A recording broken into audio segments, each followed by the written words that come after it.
Good evening, good morning, good afternoon, everybody, and welcome to the August 8th episode of Security Data Operations. This is our bi-monthly stream to talk about all things security operations, data operations, and really the convergence of the two in the modern day cybersecurity. I'm super excited, as always, for these streams. Very, very fast, very quick coming. We're going to come at you super fast. I'm super excited for my guest today. As always, we are streaming across multiple platforms. I absolutely love it, whether you're on X, Twitch, YouTube, LinkedIn, Instagram. Unfortunately, we did not get the TikToks up and running.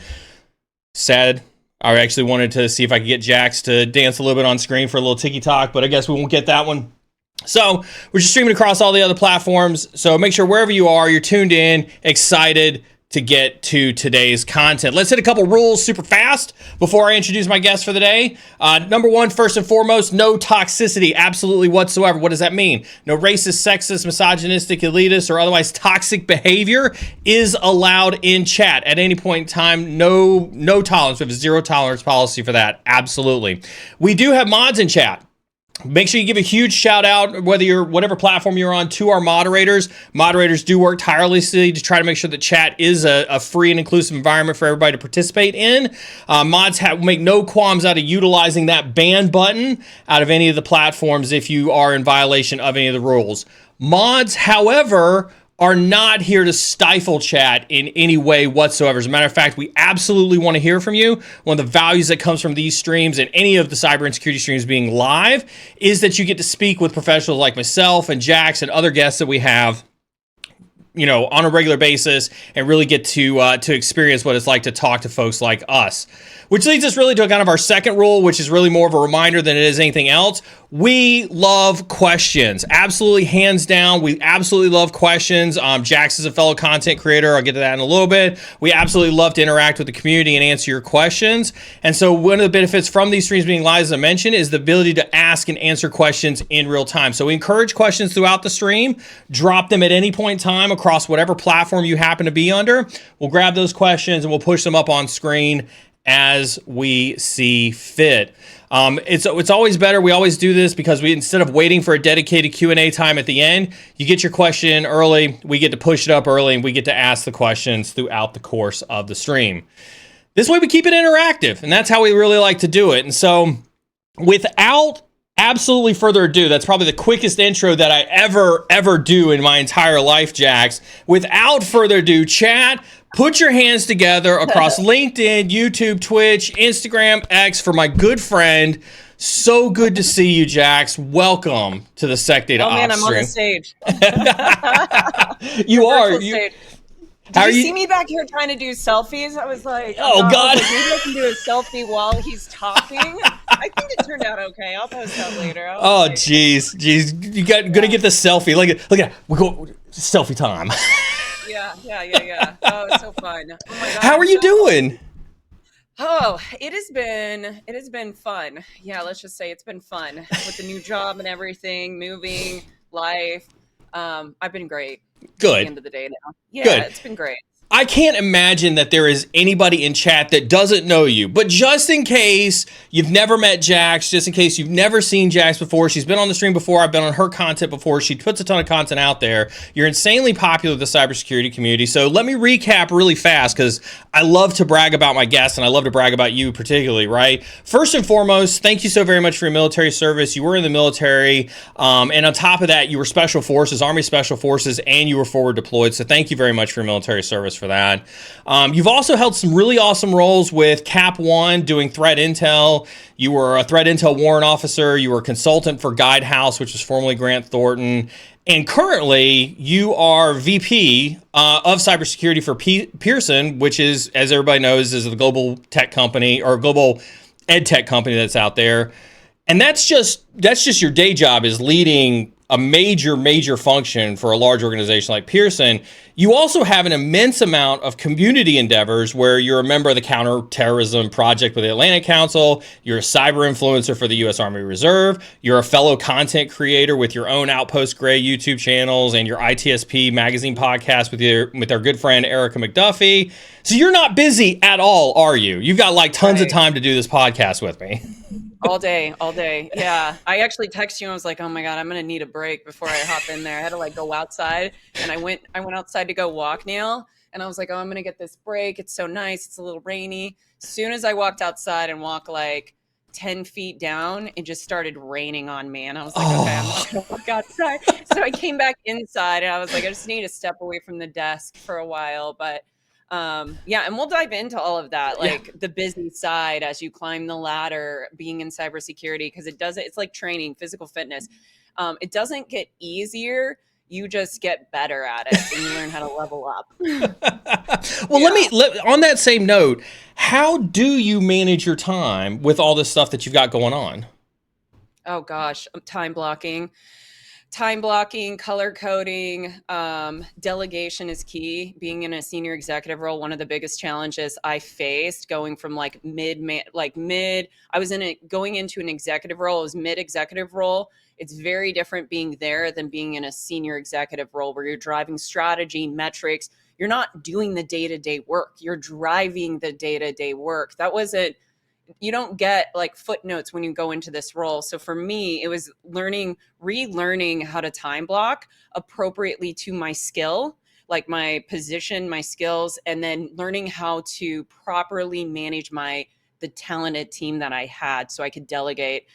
Because there would be times I delegated a task that wasn't made for this person. He's more technical, or she should have been given this task, for example. So that's been my big thing, is just learning how to up-level my skills to that VP level appropriately. And then really it's ease and grace. I tell people this all the time, but it's like, some days I just don't feel it. And some days I'm going to get behind, but the work's always going to be there and I'll figure it out. And I did about 2 weeks ago start putting time blocks into my calendar. Today got kind of usurped due to a fire that we had to put out. But I time block, like blocks for me, and I don't let people take them. And 2 weeks ago, I actually communicated to my senior leadership and to my team, hey, I'm time blocking most of my Fridays now. I'll take about 2 hours worth of calls, but after that, I've time blocked most of my day for deep work. Can you real quick, as you talk about that, can you give people like an idea of what time blocking is, and then how do you operationalize this idea of time blocking? Like I think we make a little bit of assumption that everybody knows what it is, but how do you do it, and then how do you operationalize it? Yeah, this is such a great question, because I've heard people try to do time blocking and they're like, but it's too rigid. And what if I get to that task and then I want to do something different? So I'm going to explain with you what I do. But it takes a lot of discipline at the end of the day. So my calendar, first thing in the morning, every single day, 7 to 8 a.m., because I work UK time, is blocked because I start work. And that is when I check emails and I prepare for the day. So it is time blocked, check emails, prepare for the day. I typically will never take a meeting before 8 a.m. unless it is like time sensitive and I just have to. My meetings start at 8 o'clock and it's pretty much like 8 till 2 o'clock until my UK guys go home. It is back to back to back to back. So what I try to do in that time is the start of the week, I already have my predetermined meetings, and then I go in there and then I put extra 30-minute blocks between maybe 2-hour windows or where there's a natural break. So I don't have to move meetings that are already there. And then I time block, and the block will say whatever that task is going to be. It could be going for a walk. It could be working on an HVA deck, whatever I need to do. And so when I get to that time block, I do not care how I feel. I get the task done. Now, again, ease and grace. So if you need to move it, you move it. But the whole purpose of time blocking is to get stuff done, stay fluid. And a lot of people try to do this and then they get to the task. They're like, I don't really want to do that. So now you're defeating the purpose of time blocking. So that's how I do it. I also have time blocked an hour in the afternoon every single day, right around 2 or 3. And it's my PT time. I go work out. I go for a walk. Today did not happen. But usually that is my sacred moment. And then when I come back from 3 o'clock, typically I don't have meetings after that. And I do deep work till about 6 or 7 to catch up with the day. And that's usually my day every day. And I take control of my calendar. I don't let the calendar control me. Yeah. There you go. I like that. I love that. That's great advice. Y'all need to take that. Make sure you clip that. Make sure you record that. That is probably some of the best advice that you all are going to get in a while.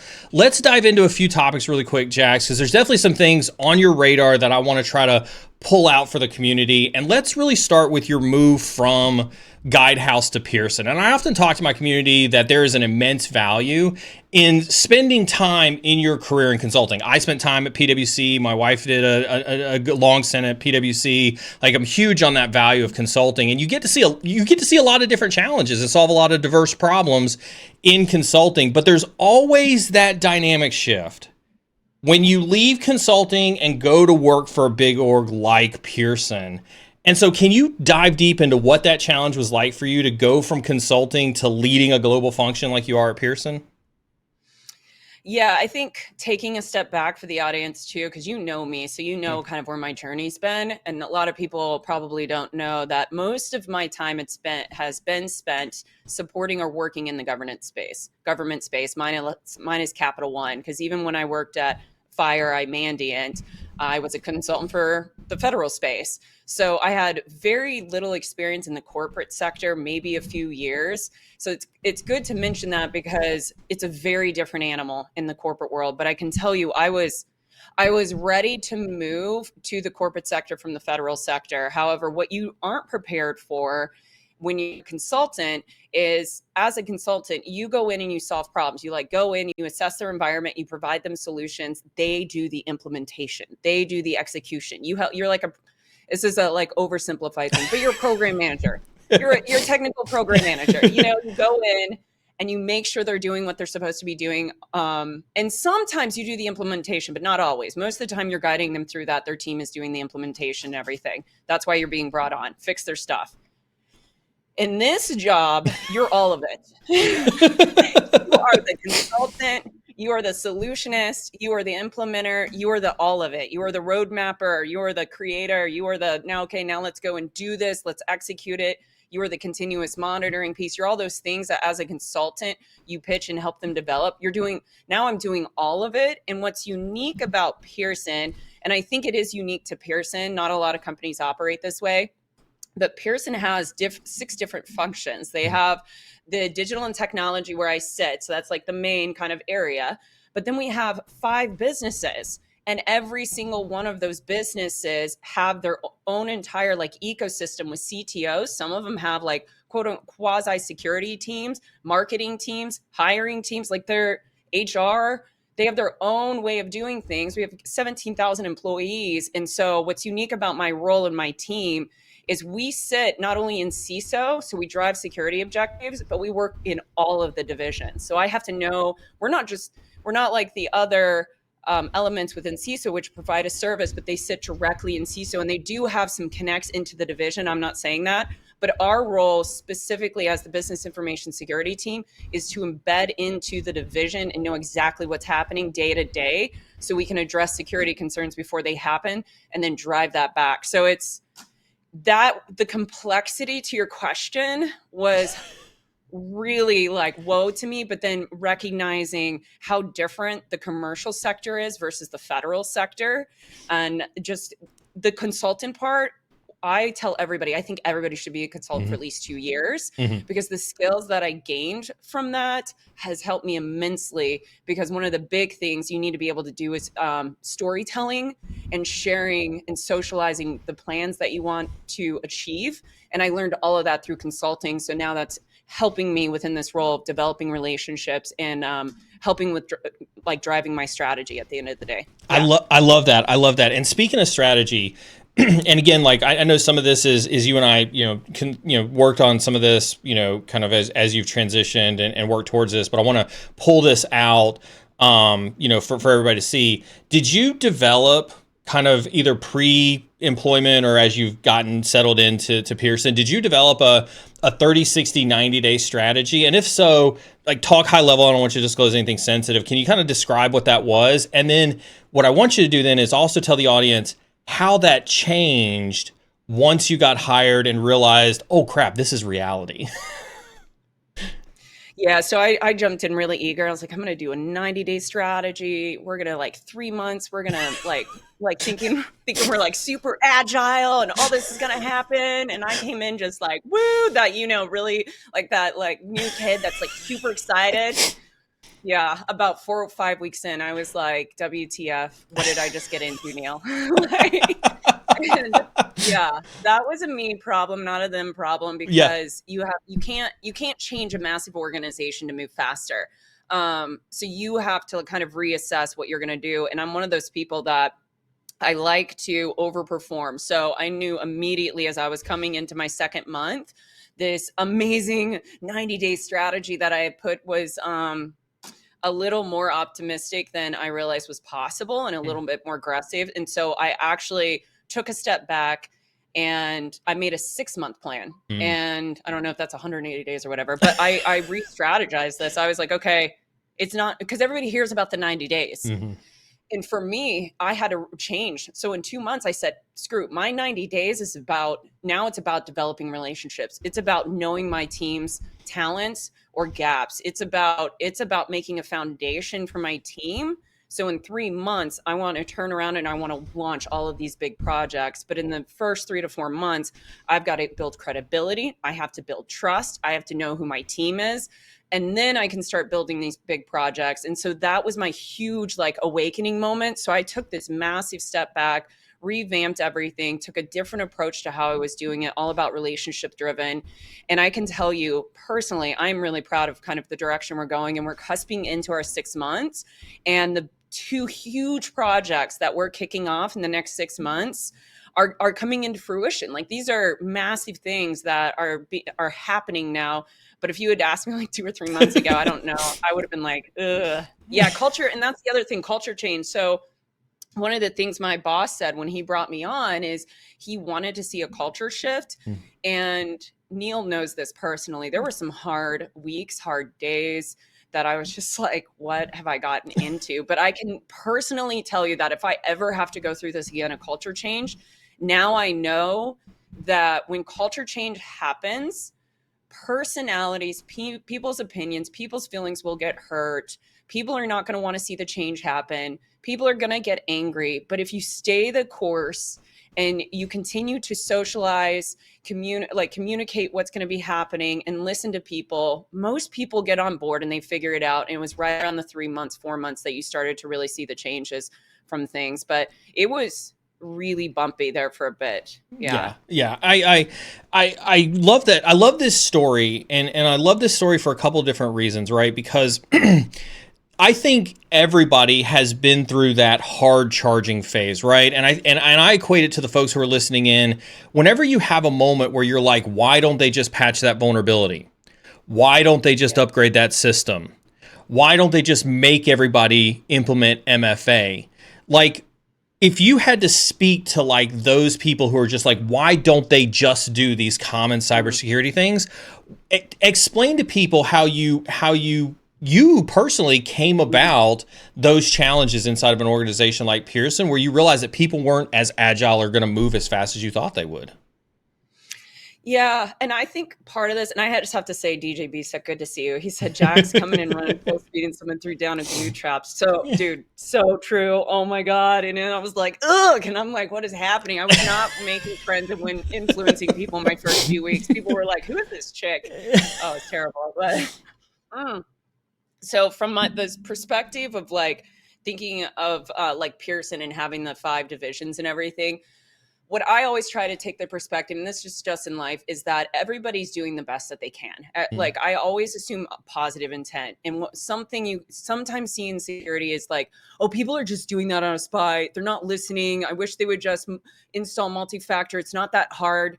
But there's always a reason why it's not getting done. And what I did is I had all these calls with the CTOs within the different divisions, and I asked them immediately, like one of the first things I said is, what are your security challenges? What are your pain points? What are the areas that CISO isn't supporting you?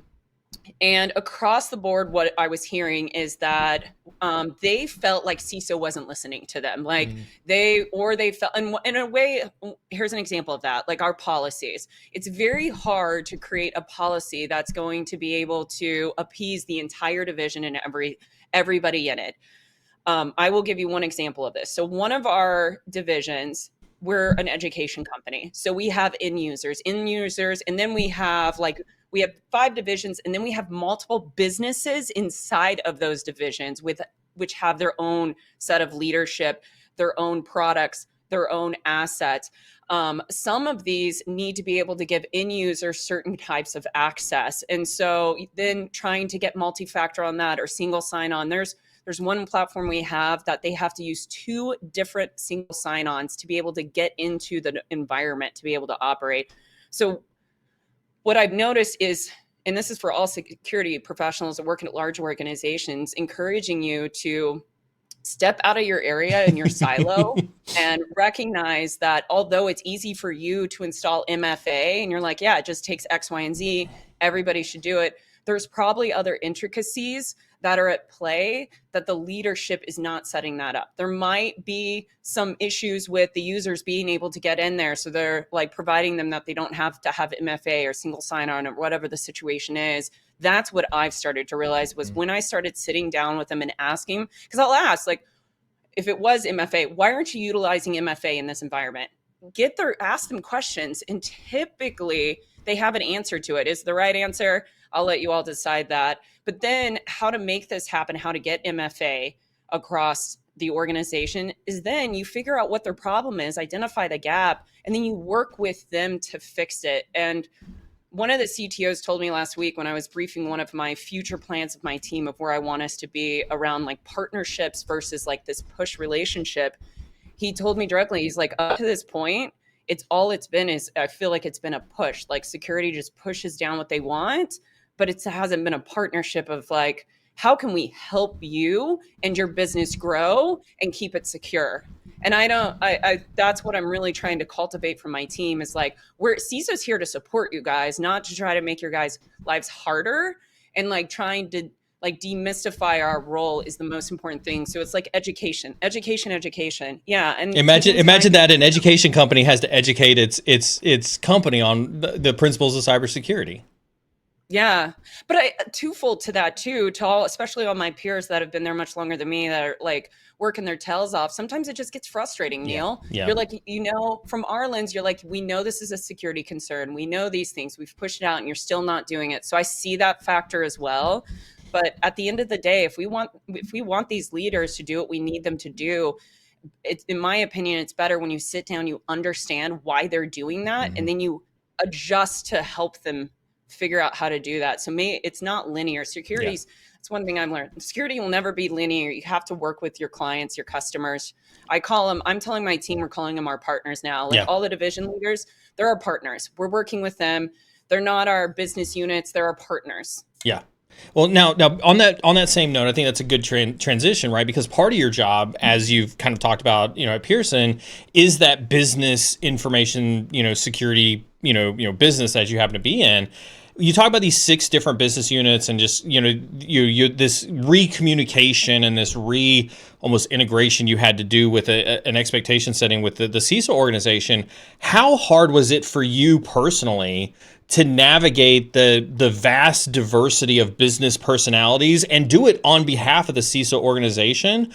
In an organization like Pearson, we're talking a global organization, 6 different business units, 6 different effective CEOs that have 6 different strategies, to your points, potentially 6 different, tech stacks for architecture.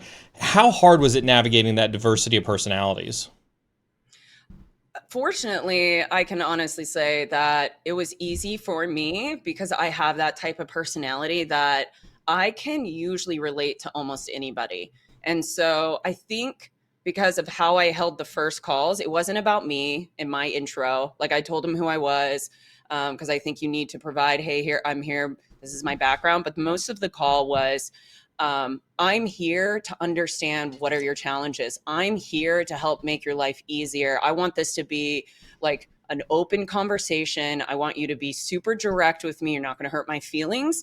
But if I don't know that you're having problems or challenges, I can't address them. That was the first part, Neal. The second part of that, to create the credibility and trust, because it's easy to have a conversation and be like, great, thanks for all these gaps. I appreciate it. I'm going to take care of you. The second part of that was actually following up with them, following through, starting to address these problems that they're facing. And now that I'm coming into that 6 months, they're starting to see, okay, I'm starting to see the traction in this. I'm actually starting to see the changes that you're starting to make in the organization. So it takes time. And in my opinion, it's all about building trust. And the way to build trust around people is to allow people to be seen and heard and valued. Like really, truly value them. And that's what I did. I just sat down. It wasn't about me. It was about them. Tell me all your problems. And then I took that back. And then I started figuring out, as part of my 6-point plan, how can we better support them? And then now I provide that to my team. Like every week I have a call with my team, and I encourage them. Like, these are your partners. You are the entrepreneurs. You are the security evangelist. Go and support them. Like, it's not us against them. And it takes time. It does. It takes a lot of time to build trust. This all sounds rosy, but I gotta push you on this a little bit. And you know, let's be realistic. I'm sure not everybody welcomed you with open arms in an organization like this. There's always got to be somebody who's resistant to change, who throws up roadblocks left and right, who, you know, absolutely refuses to see that there is a need for your existence in an enterprise or an organization. Did you encounter that? And if you didn't, how would you recommend somebody address that challenge? I'm going to be really careful of how I answer this. Welcome back to the hot seat, Jax. All right. So, okay. What I recognized when I first got on board, and this was my naivety. Yeah, that's probably the right way of saying it. Being naive, that I knew what a business information security officer was, a BISO. For anybody, that's what they're usually called. And my team is filled with BISOs. Not everybody understands the role of a BISO. And so when I came in, I immediately assumed that, for example, my peers were on board with my team and how they operated. So I just immediately, like I said, just jumped in, head forward, because I saw my team, which they are, as a huge positive impact, not only for the divisions, but for CISO, because we help make CISO's lives easier. Now, were we doing that when I came on board? Not exactly, because my team didn't have leadership in place. We were going through a leadership change. So there was that was kind of part of this. So when I got on board and I was like, yeah, let's go, we're going to do all these things, I got a significant amount of resistance from my peers that I was not expecting, to the point that one of my peers asked me during a call with my team, and we were trying, because I was trying to bridge the gap between us and we were having some challenges. And they looked at my team with me on the call and said, I need you to fill out a document and tell me your value on how you're going to help me. Oh. And it was very degrading. It made my team, as you can imagine, extremely upset. Yeah. But what I soon realized at that moment is I had to change my tactic, and that I had to figure out a way. And I feel like your peers are probably the hardest people to win over versus like the divisions of business owner. They don't have skin in the game. And so I had to take a step back, and that turned into, as you can imagine, other issues at the same time. But it took time, and it took time through education. It took time by working with my team and getting them back into alignment of what they were actually supposed to be doing, because they were doing a great job, but they didn't have leadership guiding them as far as what are your roles and responsibilities look like?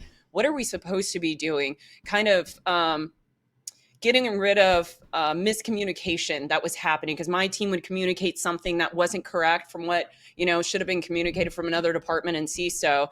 So I think as we've moved through that, and then we've had some personnel changes happen through that, it's been immensely better. But when I first got on board, there were some immense challenges with that I had to address, and it was not easy at all. Well, thank you for the transparency, and thank you for sharing that with us. I think it's important for people to realize that, there's a lot of dynamics that come in when you're coming into an organization. Everything from we're glad you're here to some resistance, and there's a lot of different ways that you as a senior leader have to look to address that. And so I appreciate that. I want to pivot really quick because you've recently done some cool stuff, and I want to talk about some of that cool stuff, but you also took on some challenges going into Pearson. If I recall, you were challenged to take on some of the difficulties in understanding AI and how to best position it inside of Pearson. And I want to kind of hear from you, how daunting was that challenge when it was laid before you around AI? AI is a beast. People think they're just like, they throw around AI as if it's this like one thing, and it's like Chat GPT, and that's just even just one fragment of AI. It's super challenging, and I'll be the first one to say I am by no means an expert in this field. I know enough to be dangerous, and I know how to like, I think that's like any programmer out there, though, if they're very honest. Yeah. I know enough, and I know how to be able to smell the BS if necessary. But I will say we've gotten an AI person on our team now, so he's very knowledgeable, which is helpful. But I was very, very cautious when I got in there, and I think that when you're going into a field in the tech space, you never want to overpromise any of your skill sets because yeah, we all have seen that meme before. Absolutely. Where you overpromise and get in, and then everybody realizes, you overcommitted yourself on your resume. Yeah. Lied on your resume. Yeah. Now, chat, really quick, pay attention. This is one of the times where chat, stop multitasking and listen to what I got to say here. Jax has created a course, and I appreciate her modesty on this, but as you can tell, she's intensely passionate. And she's intentionally, she's a deep researcher and tries very, very hard to be an expert and understand things. So I'll speak for her. I'll brag about her a little bit in that regard, having worked with her for a number of years now. Jax, you've gone on and you've created a course with ACI on auditing artificial intelligence, and in doing your research, and Chad, this is for you, in doing her research, she obviously had to do a ton of research and become an expert in creating this content. Jax, you've been nice enough, and Chad Jax has gone out of her way to exclusively launch access to that content here with us today. And so anybody in Twitch chat, you should be able to use the !AI, and I'll get a mod to post it over to to YouTube and to LinkedIn as well for the links. But you can get access to the brand new Cyber Insecurity website for all of her AI auditing research. This isn't her course, and Jax, you can talk about your course here in a little bit, but this is all the research that she used to build an AI auditing course that is now available on ACI. So, Jax, on behalf of my community and everybody throw their hands together for Jax in terms of this, thank you so very much for making this available to my community and to yours, moving forward. Yeah, I'm happy to. I honestly, after you and I started talking about it, what was it, a couple of days ago, I'd never even thought about like repurposing the content and sharing it with the community, because it was a really in-depth AI audit course to teach you about like what is AI versus assurance and assessment and the different types of models. So I think you guys will like it. Hopefully reach out to me if you have questions. Tons of references. I will have to add credit though. I did take the course through Dr. Shay Brown with Babel AI. Amazing company. That company is the company I would recommend for anything AI audit. Like, they are a reputable company. There's a ton of non-reputable companies out there that are just throwing the sticker of AI on there. This company actually helped drive the AI Act, and they're also part of the For Humanities, which is a nonprofit that's driving a lot of the AI initiatives. So the guy's great. Dr. Shay Brown, he has his own YouTube as well. But yeah, that's where I got those references. Awesome. Yeah. So let's dive into a little bit of those references, and let's share some of your learnings about AI with the community as you've gone through this. Let's start very, very basic. Let's start at the top. What is AI auditing and why is it important? Okay, so AI, be clear, like auditing is a more rigid approach than like assessing something. Usually an audit is associated with a law, like a legal law that you're having to do an audit. An example of this is the New York City law, AI law, that came out like a year ago. They required, if I remember this correctly, a third party to come in and audit their HR systems, not assess them, not create assurance. So it's usually surrounded by laws, legal requirements for the company. The challenge that I identified when I was building out the course, because I told ACI Learning, yeah, let's do this. And then I got about a month in and I was like, I need like 4 months to build this course, because it was just it was really wild. I still can't believe I did it, Neal. But I just wanted, because I like to make sure that I know the topic that I'm teaching. So I dove into it, and what I realized is there's so much complexity. For anybody that's like an AI nerd out there knows this. There's so much complexity is the AI, with the various different layers of like, you've got, not just AI, but then the machine learning, the deep learning, the artificial neural networks. Then you get into the different types of models that are associated with it. So with auditing, there are so many different tools that you can utilize. Like, I think there was like probably 30 or 40 different tools. There's like the top 3 that you might use, like the Confucian matrix and the AC rock. But what I realized is you can audit very different things. You might be auditing for bias. You might be auditing for like an algorithm. You might be auditing the data filtering that's coming in and out. That's the thing that was like really shocking to me. It's not, auditing an AI system is not one size fit all. And one of the first steps when you do an audit is you have to get super, super crystal clear on the data set that you're auditing, why you're auditing. Because you could audit, one model, you could probably audit it 5 or 10 different ways if you wanted to. So it's not, what was interesting to me is when you do a CSF assessment, it's pretty clear cut. You go in, you know what you're assessing, you know how you're doing it. That's not with AI. There's so many different ways. So you've got to be really careful when you're asking for an AI audit, being really crystal clear on what that looks like. And if you don't get the right team in there, how are they going to know? So this is interesting because like you said a couple things in terms of like different types of ways to audit, talking about auditing the input and output. And I think we've seen various iterations of that over the last couple of years with ChatGPT as people have like tried to fish sensitive information out of models and manipulate the input to get different types of output and things like that. But you mentioned something there that I want to kind of dive in a little bit because I hadn't thought about that before. You talk about biases in AI systems. How do you get biases in AI systems? What are biases in AI systems? How do you get them?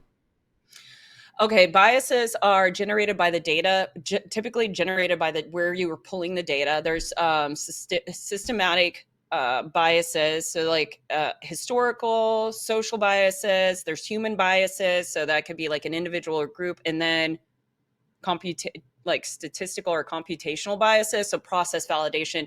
So you can get a bias by bringing in the data. You can also get a bias, this is where it gets even more fun, on how you train the data. So how, depending on the neural network that you're utilizing and how the data is going through, you can have a filter in there. If the filter is off and like tweaked wrong, you can start creating unknown biases by how you're processing and validating and using and interpreting the data. So biases, you may not even, when you first get the data set in there, they may not actually have biases, but then they can be created by those biases, how they're being filtered and then trained.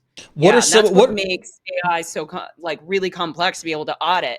What are some of the impacts if you allow those biases to transit through the model and make it into operational roles inside the engine? Okay, so one is, for example, if you the compass example, COMPAS, this was a system that was being used to evaluate criminals that were going through the system. And they were using data based on prior arrest, if they had it, any other like credit score data, general lifestyle data, all of this. And then it was included into the system. And then the judges would base their sentencing around compass. And what they identified is that, and this is just one example, what they identified is based on color, based on race, it would classify the African-American inmates as a higher risk such as if they were let go, they would go and repeat the offense, versus the white individuals would be lower. But what was interesting when they dug into the research, and this, I think that's still being used, this came out, I want to say in 2013, the system might have been a little bit earlier than that, but it was still in use. But what they realized is when they actually went into the data and they conducted an audit on the data, they validated that a lot of the white individuals actually had like 3 or 4 offenses, and the African Americans had no prior offenses, yet they were being ranked as higher. So what that does is create that bias to, now you're giving a person a longer sentence life, because this system, supposedly this algorithm, is now telling you that they're going to be more likely to leave and go and do the same offense again. So it's impacting people's lives. It's also the other way is you're seeing HR as a perfect example of this. That's why the New York law came out they're required to do a third-party assessment on their systems because they're starting to realize there's a lot of biases in the system depending on your age, how you're writing things, if you're using a photo, and it's starting to eliminate people from that. So that's just like and I know there's been a lot of people that have been impacted by that, but the Compass one, it's out there. I dug super into that one. That one, that'll blow your mind if anybody hasn't seen that one. COMPAS. Yeah. So it's still, and as far as I know, it's still being utilized today. I don't know if I've assumed they're probably tweaked the algorithm, I would think. So this is super interesting. So as you're diving deep into this and you're learning about biases and you're learning about, the impacts of all this, algorithmic bias that could potentially be introduced into AIs and all the data that kind of goes in associated with this. When you take a step back in your role, especially in a security organization as a BISO, trying to advise and look across, an organization like Pearson, how do you look at AI governance when you think about the AI systems that you may be utilizing inside of an organization like Pearson? Yeah, that's a great question because it's not, since this is so new, there's so much ambiguity around like AI governance as a whole. The biggest thing is I would take a step back and understand what are the possible biases that we could have within our environment based on the AI tool set that we have, and then identifying the techniques to be able to mitigate those AI biases. An example is if it's associated with the human bias and not having, maybe there's not enough data set that represents the underrepresented community in that area. Maybe it's pulling in additional data from another area, knowing that there could be a possible data bias. Also, another piece is if we have a system that maybe it's a grading system, maybe it's something like that, or not a grading system, but a system that helps you get into school, like college. I know there's systems out there that do that. If you know that it's naturally going to have a bias and you can see that and test it, identifying and creating processes around that to mitigate those biases. And there's so many different ways to be able to mitigate those biases, but they're all unique to that audit and that system and what you're utilizing it for. That's awesome. And I want to circle back because you talked about the data that's being used to fed that. I imagine when you think about, again, an organization like Pearson, lots of different opportunity to use LLM in any of the 6 different business models that you got. The data challenge that exists with governing the data that feeds these models, I imagine has to be pretty intimidating. Yeah. Oh, absolutely. I mean, I've not seen them, but I can imagine like large language models, things like that. Like they're not, and those aren't even properly, like you're not really, you haven't put a filter on that data yet. It's when you take either a small language model or large language model and you put it in to a data set and you start utilizing that, depending on your neural network that you're using to train the data, or maybe it's a direct line, but you're probably training it depending on the complexity and what you're doing. So like the medical field, for example, they need AI governance. But what I noticed when I was doing a lot of my research is there was a system that was being utilized and it was supposed to be trained, but there was discrepancies in the data and the executives knew about it. And so this was over a decade ago, and it was at like Memorial Sloan. If you guys want to look it up, I think it was like Watson Health or something. And what they had identified is that they were misdiagnosing patients off of the data. So there were, I think it's called like a false positive or something. So that was happening more often than not. So these patients were being treated for cancer when they didn't have cancer. Oh, wow. And they knew this. And the executives of IBM knew that there was discrepancies in the data set and they still sold the product. Wow. It's wild. Yeah. Wow. So that's where yeah. And so that was the other thing that I noticed in this. It's like people can die from this, or you could be, or the flip side of that, if you're not careful, we rely too heavily on AI in the medical space. What if you do have cancer, but then you're misdiagnosed that you don't have cancer? And this is all part of my class went over. I think it was the Confucius Matrix actually is the tool that I was teaching people to utilize. And what you do is you would pull out a numeric based value based on the test that you ran on the data set. And then based on that, you would put it into the 4 blocks of the confusion matrix. And then you would be able to identify if it's a true positive, false positive, so forth. And then based on that data set and your testing, then you would look at it and see, because you're always going to have some data that's not accurate. But then you would be able to see how far off is it, and then you tweak the data, you refilter, you tune it, and then you keep that main data set, that training set, basically. You keep training that model, and then you put that back into the model. So the model stays the same, but you pull out a training set, and that's how they'll do the testing on the model. So they can't test. I mean, you can try. It's like boiling the ocean, what people don't realize. So you have to actually take a training set out, and then you test that, and then you try to tweak the entire model and how it's operating. Yeah. Wow. This has obviously generated a lot of questions here. The first one from our good friend BSEC, right? Nice. But can you truly mitigate the bias if the AI is always training on new data and users could squelch the data with their inputs? No, you can't. No, bias is always going to be there. By skewing the data, you're naturally creating a bias to mitigate the bias. So there's always going to be a bias. It's to make sure that it's not harming somebody. It's not creating like cause of death, like cancer to somebody, like cancer treatment to somebody that doesn't need it. Or if you're noticing that the data set is not targeting the under, what am I trying to say? Not underappreciated, but underrepresented population.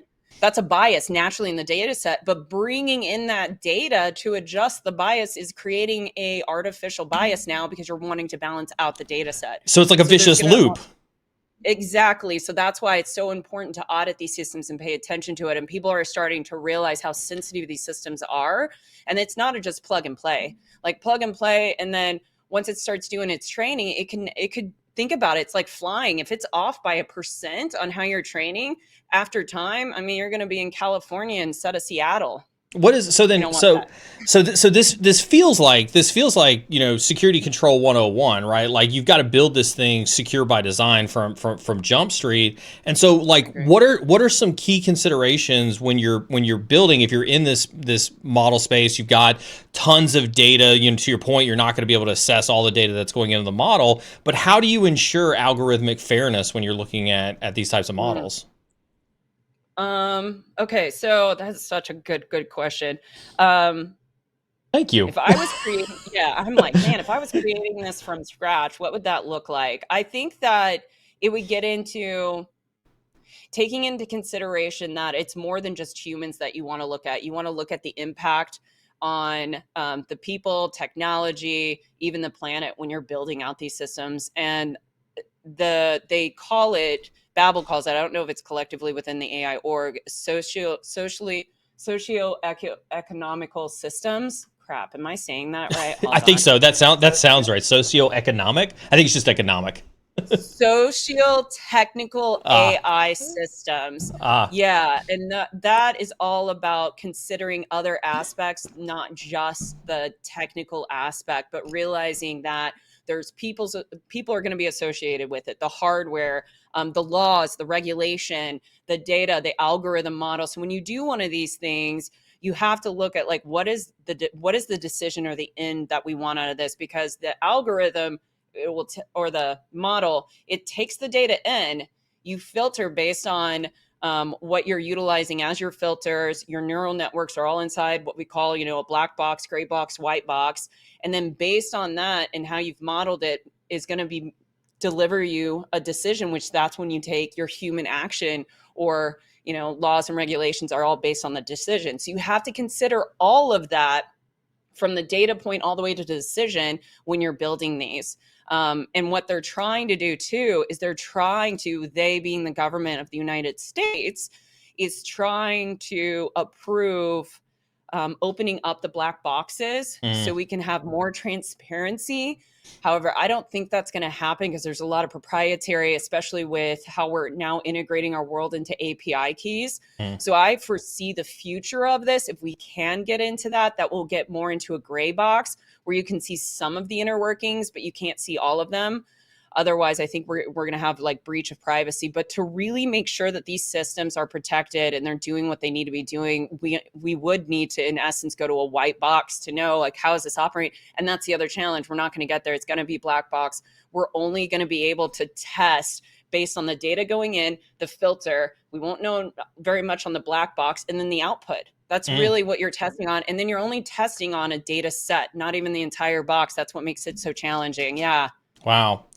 So I mean, you've done a lot of this research. You've obviously, I mean, you've dived really, really deep into this and done a lot of work. And you know, we can continue to dive in this, but I think this is a really great question here from Twitch, which is how deep does one's knowledge need to be to audit AI? Should you be familiar with linear algebra, gradient descent algorithms, et cetera? Like what do you think the maturity level of that education needs to be?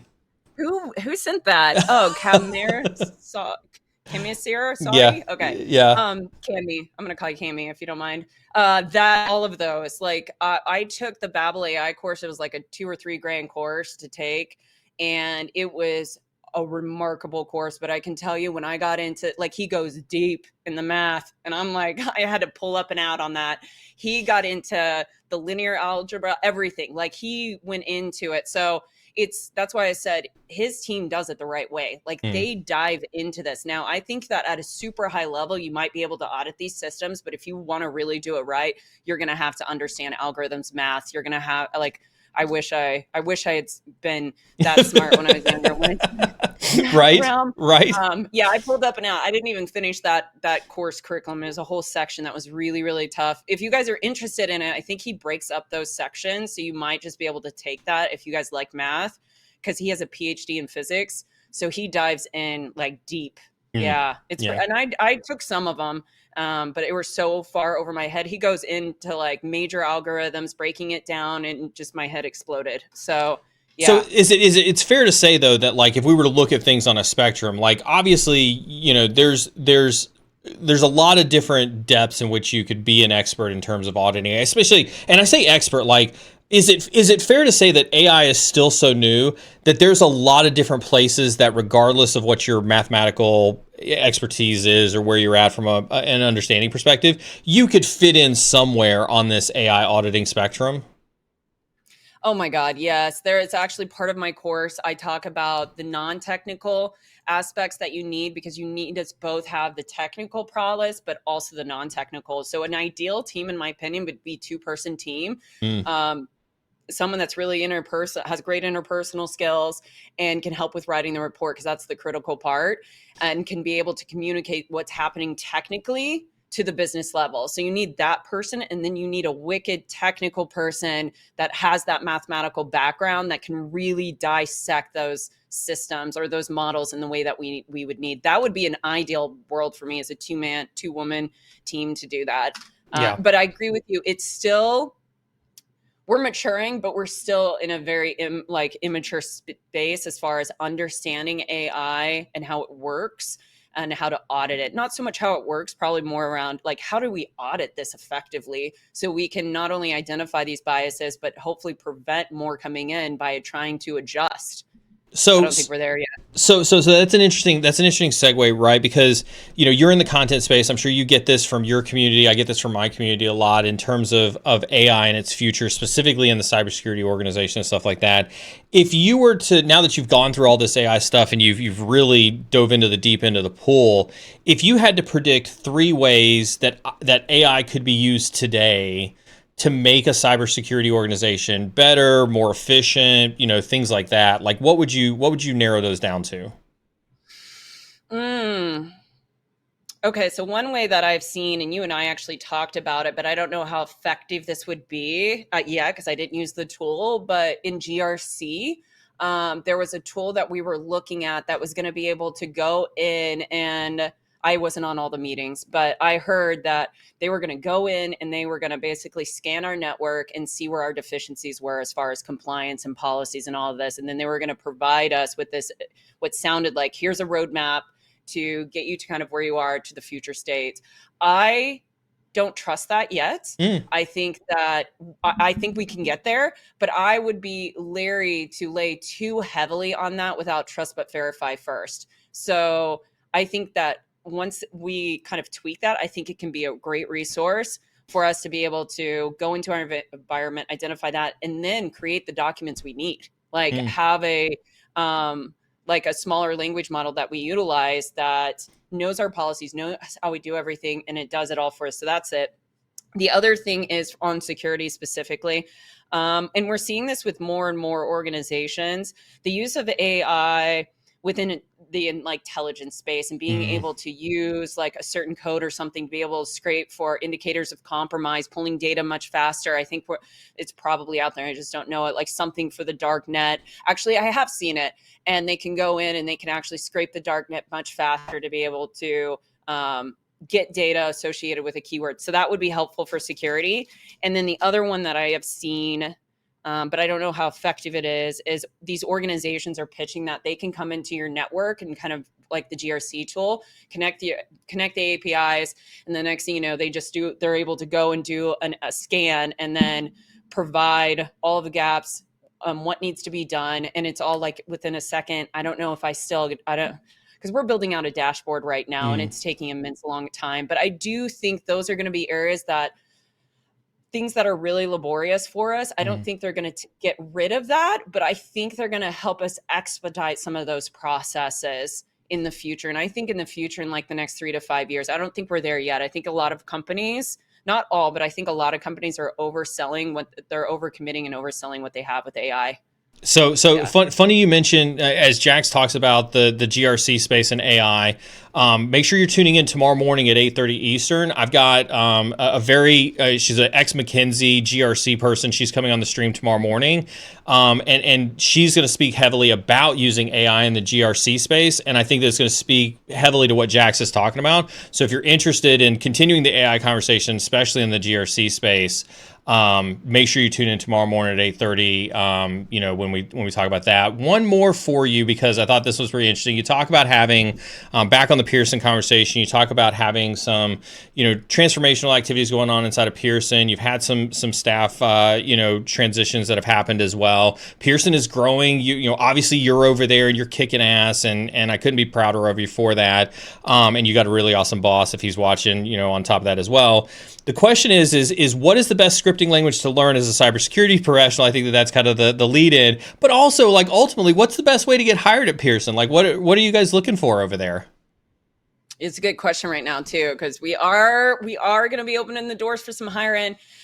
So Python is what I learned, but I have not done it in a long time. I enjoyed it. I felt like it was super easy. Well, easy in terms, but I learned it in the military like many years ago. And even when I pick it up again, it's like riding a bike and I'm like, wow, this isn't too terrible until you get your error message. So I enjoyed Python. I encourage everybody to start with Python. I thought it was super user-friendly compared to like other ones like SQL. Isn't SQL coding one? I hated SQL. I hated it. And I still hate it. They used it a capital one all the time and like the snowflake, whatever. I'm PTSD over here.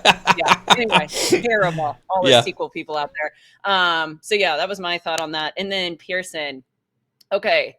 So we're going to have positionings opening up within our security operations center, looking for like a SOC person, SOC manager, somebody with an incident response background, also possibly opening up an area within like XRAMP. So knowledge about XRAMP, helping, and this will be organizational wide with that team, kind of like what I do, but from a different team. And then I am looking for somebody in my team, and Q's going to be like, she hasn't even put the job up yet. I am, and he knows it. Q, if you're watching, she's letting you know right now. Yeah. He's gonna be like, what the hell? I am actually looking for somebody that has cloud experience. I'm prefer not entry level. This needs to be somebody with at least 5 to 8 years of experience, because you're going to be working with like senior VPs, directors globally, to help drive change within our data. I need data. Somebody is very familiar with Microsoft data, just movement of data protection, cloud environments, servers. We have a few prem and we're moving those to cloud. That's a big thing. And I can always if anybody has any of those backgrounds, they've got like 5 to 6 years of experience. We could probably, I don't think it'll be entry level, but you need a few years experience for SOC, and XRAMP may be entry level. So that one I'd have to talk to the person over there. So yeah, and then obviously you're hiring a ton of people. Let's not flood Jax's DMs with like, hey, hire me. Best place to go and see the open roles currently? Oh yeah, just go to Pearson, like Google Pearson security roles. I would say like pearson.com. I don't actually know the URL for the positions, but look in there and see. And if you do see something and you're interested and it aligns with you, like Neal said, reach out. Yeah. But yeah, please don't. I don't really check my LinkedIn often anyway. So if you flood me, I probably won't respond. And I don't mean that meanly. It's a lot right now. So, but I would love to help you. Yeah. If we find it and you're like, oh my God, I heard what you said. I have this resume. I want to work at Pearson. Send it to me. Absolutely. So you can check out Jax's AI content by hitting that exclamation point AI in chat, or one of the mods can post it across the platforms. Jax, thanks again so much for making that content available to the team. Make sure you check out the new cybersecurity.tv website. It's in the toolbox, just in case you forget. It's in the toolbox there. Jax, the floor is yours. Say whatever it is you'd like to say to the community. Well, first off, God, thank you guys for showing up and being here with me. The last time I was here was like 2 or 3 years ago, and I had just gotten laid off 3 days prior, and wasn't sure I should even live stream with you, Neal. But yes, world is like, it's gone from that to where I'm at now. But at the end of the day, I love you guys. It's a huge community. This wouldn't be fun if you guys weren't here. So I thank you, Neal, for having me on here, and great questions. And it was just great to see familiar faces at the end of the day. Yeah. Good to see you. Good to see you. Talk to you next time. Yep. I'm going to send you back over to the green room. I'm going to say goodbye to my folks here in a little bit. Everybody, give it up for Jax. Show some love in chat for Jax. Absolutely amazing. I love having her on. I'm super proud of all the work that she's done at Pearson and the way that she's gone. So absolutely love having her on there. Make sure you hit that exclamation point guest if you need access to her LinkedIn. If you don't already have it, make sure you head over there, throw her a like, throw her a follow, go check out her content on Outpost. Great. Thank you so very much for tuning in today. As I mentioned, tomorrow morning, 8:30 Eastern Standard Time, we're going to have some more continuation of AI conversations, as well as like I said, we're going to bring in a little bit of GRC stuff. We'll still do our AMA tomorrow, but yes, the first hour we're going to be talking with a guest first thing in the morning. It's rare, so make sure that you are tuned in for that. With that being said, thank you all for tuning in. We'll see you in 2 weeks. I'm not going to tell you what the guest is just yet, but you're really going to like it. Whether you're on the red team or the blue team or still deciding, keep learning, and we'll see you next time.